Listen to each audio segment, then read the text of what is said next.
Good morning students. BE BTech degree examination November-December 2024 Electrical and Electronics Engineering E3251 Electrical Circuit Analysis Common to E&I, INC and Part-Time EEE. சரி ஒரு question பார்த்துடலாம் part பியில். இப்போ நான் இந்த question எடுக்கிறேன். Determine the voltage V0 in the circuit shown in figure 6 using superposition theorem. அதான் ரொம்ப முக்கியம். அவங்க என்ன கேட்குறாங்க, இந்த 4 ஓமுக்கு அக்ராஸா என்ன வோல்டேஜ் இருக்கும்னு கேட்குறாங்க.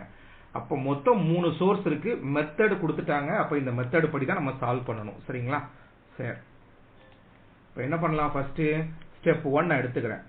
ஸ்டெப் 1 24 வோல்ட் சோர்ஸை நான் அலோவ் பண்றேன். 24 வோல்ட் சோர்ஸ் ஒன்லி ஆக்டிங். அப்போ இந்த கரண்ட் சோர்ஸ் என்ன பண்ணலாம்? ஓபன் பண்ணி விட்டுறலாம். வோல்டேஜ் சோர்ஸை ஷார்ட் பண்ணி விட்டுறலாம். அப்போ இந்த டயக்ராம் எப்படி உங்களுக்கு மாறும்? 24 volt source in series with 2 ஓம். இது என்னவா மாறும் உங்களுக்கு? ஓப்பன் சர்க்கியூட், நடுவில் எதுவுமே இருக்காது. அப்போ என்ன பண்ணலாம்னா, நம்ம கம்ஃபர்டபுளுக்கு இதை கம்ப்ளீட்டாக இந்த லைனே வரையாமல் விட்டுறலாம். அடுத்து இங்கே என்ன இருக்கு? ஒரு 4 வோல்ட் சோர்ஸ் இருக்கு. அதை என்ன பண்ணலாம்? அப்படியே ஷார்ட் பண்ணிடலாம். ஷார்ட் சர்க்கியூட்னா ஒரு வயர் வச்சு கனெக்ட் பண்ற மாதிரி. அடுத்து இங்க 4 ஓம் ரெசிஸ்டன்ஸ் இருக்கு. சரி, அப்போ இங்க என்ன இருக்கு? 2 ஓம் இருக்கு. இங்க என்ன இருக்கு? 4 ஓம் இருக்கு. அப்போ இந்த லெக் நம்ம வரையவே வேண்டாம். எந்த லெக்? இந்த லெக்.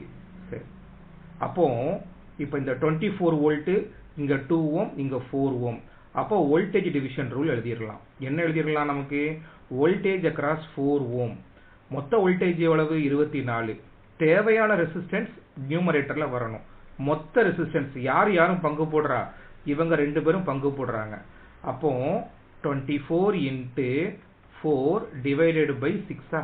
ஒரு நாள் 4, 4 ஆறா 24. 1666, 4 6 are 24. அப்போ 16 வோல்ட் உங்களுக்கு எங்க கிடைக்கும்? இங்க கிடைக்கும். சார் எனக்கு இது புரியல.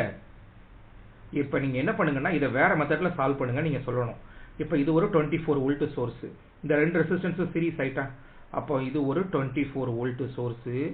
இந்த 2 ரெசிஸ்டன்ஸும் சீரிஸ். அப்போ நான் ஆட் பண்ணிக்கிறேன், 6 ஓமா மாறிடும். அப்போ இது 24 வோல்ட். அப்போ இந்த சர்க்யூட்ல கரண்ட் கண்டுபிடிக்கணும்னா I V/R போட்டுடலாமா? V/R போட்டா என்ன ஆகும்? 24/6 ஆயிடுமா? 24/6 ஆச்சுன்னா என்ன ஆகும்? 4 ஆம்பியர் கரண்ட் இந்த சர்க்யூட்ல ஃப்ளோ ஆகும். கரெக்டா? 4 ஆம்ப்ஸ் 4 ஆம்ப்ஸ் 4 ஆம்ப்ஸ். அப்போ என்ன அர்த்தம்? இங்கேயும் 4 ஆம்ப்ஸ் ஃப்ளோ ஆகும், இங்கேயும் 4 ஆம்ப்ஸ் ஃப்ளோ ஆகும், இங்கேயும் 4 ஆம்ப்ஸ் ஃப்ளோ ஆகும். அப்போ ரெசிஸ்டன்ஸ் 4 ஓம், கரண்ட் 4 ஆம்ப்ஸ். அப்போ வோல்டேஜ் என்ன? I ஆரையும் பெருக்குனா 4 அங்கு 16 வோல்ட் தானே வரும். நான் சொல்றது உங்களுக்கு புரியுதா? அப்போ இங்க டவுன்வர்ட்ஸ்ல கரண்ட் ஃப்ளோ ஆகுது, மொத்தம் 16 வோல்ட். எப்போ? 24 வோல்ட் சோர்ஸ் ஆக்ட் ஆகும்போது. இப்போ அடுத்து நான் செகண்ட் ஸ்டெப் எடுக்கிறேன். என்ன பண்றேன்? Only 4 volt source acting. சரி, அப்போ 4 வோல்ட் சோர்ஸ் மட்டும் இருக்கட்டும், மற்ற எல்லாத்தையும் காலி பண்ணிடுவோம். இது என்னது? 4 ஓம் ரெசிஸ்டன்ஸ். அது வழியாக நம்ம கரண்ட் கண்டுபிடிக்க போறோம். அந்த கரண்ட் கண்டுபிடிச்சாதான் வோல்டேஜ் கண்டுபிடிக்க முடியும். கிளியர் ஆயிட்டா? சரி, இப்போ நான் என்ன பண்ண போறேன்? இந்த இடத்துல நான் எதுவுமே வரைய மாட்டேன். ஏன்? 4 ஆம்பியர் கரண்ட் சோர்ஸ் இங்க இருக்கு. நான் அதை நெக்லெக்ட் பண்ணிட்டேன். தட் இஸ் ஓபன் சர்க்யூட் பண்ணிட்டேன். தட் இஸ் ரிமூவ் பண்ணிட்டேன். அடுத்து இங்க என்ன இருக்கு? ஒரு 2 ஓம் ரெசிஸ்டன்ஸ் இருக்கு. ரைட். அப்போ இந்த 24 வோல்ட் சோர்ஸை என்ன பண்ணிடலாம்? ஷார்ட் பண்ணிட்டு விட்டுறலாம். சரி, அப்போ இங்க என்ன இருக்கு? 4 வோல்ட் இருக்கா? சேம் வோல்டேஜ் டிவிஷன் ரூல் எழுதுனா வோல்டேஜ் டிவிஷன் ரூல் எழுதுங்க. இல்ல கரண்ட் கண்டுபிடிச்சு பெருக்குன்னா கரண்ட் கண்டுபிடிச்சு பெருக்குங்க. எது ஈஸியோ அதை பண்ணிக்கோங்க. நான் வோல்டேஜ் டிவிஷன் ரூல் எடுத்துக்கிறேன். Voltage division rule, total voltage எவ்வளவு? 4. தேவையான ரெசிஸ்டன்ஸ் என்ன? 4. யாரெல்லாம் பிச்சு பங்கு போடுறாங்க? இந்த 4 ஓமும் இந்த 2 ஓமும். அப்ப மொத்தம் 4 + 2 6 போட்டுக்கலாமா? ரைட். 2 2 4, 3 2 6. இதுக்கப்புறம் சுருக்க முடியாது. அப்ப 8/3 வோல்ட். 8/3 வோல்ட் எப்படி வரணும்? இப்படி வரணும், கீழ இருந்து மேல, பிளஸ் மைனஸ். அப்ப முதல் ஸ்டெப் என்ன கண்டுபிடிச்சோம் நம்ம?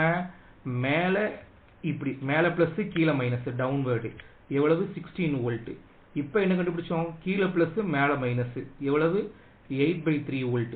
இப்போ மூணாவது ஒன்று கண்டுபிடிக்கணும். அது என்னது? 4 ஆம்ப்ஸ் கரண்ட் சோர்ஸ்.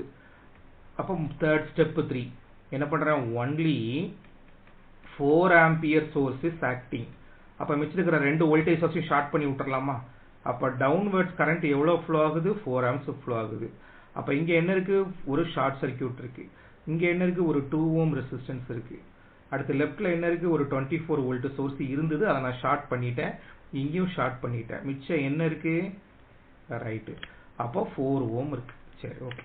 இப்போ இந்த படத்தை பார்த்தா உங்களுக்கு என்ன தோணுது? ஒரு கரண்ட் சோர்ஸ் இருக்கு, இந்த 4 ஆம்பியர் கரண்ட் சோர்ஸ்ல இருந்து இந்த சோர்ஸ்ல இருந்து 4 ஆம்ப்ஸ் கரண்ட் வருது. அது இப்படியும் 4 ஓமுக்கும் பிரியும், 2 ஓமுக்கும் பிரியும். இப்ப 4 ஓமுக்கு எவ்வளவு பிரியும் தெரிஞ்சா ப்ராப்ளம் முடிஞ்சுது.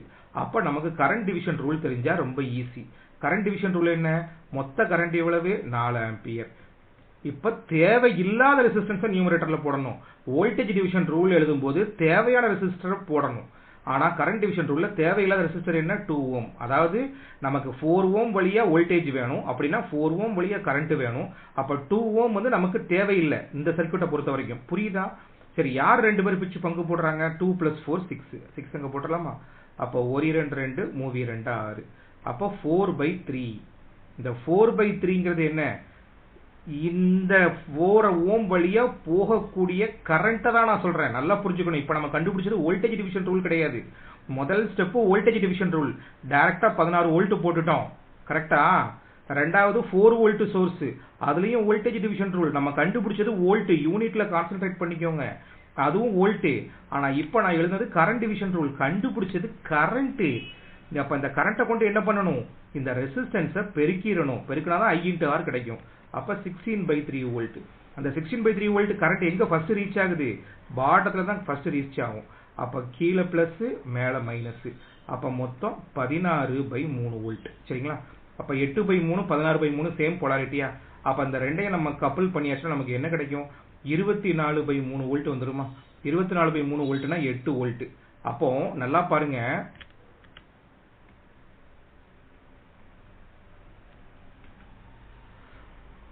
ஒரு ரெசிஸ்டர் இருக்கு.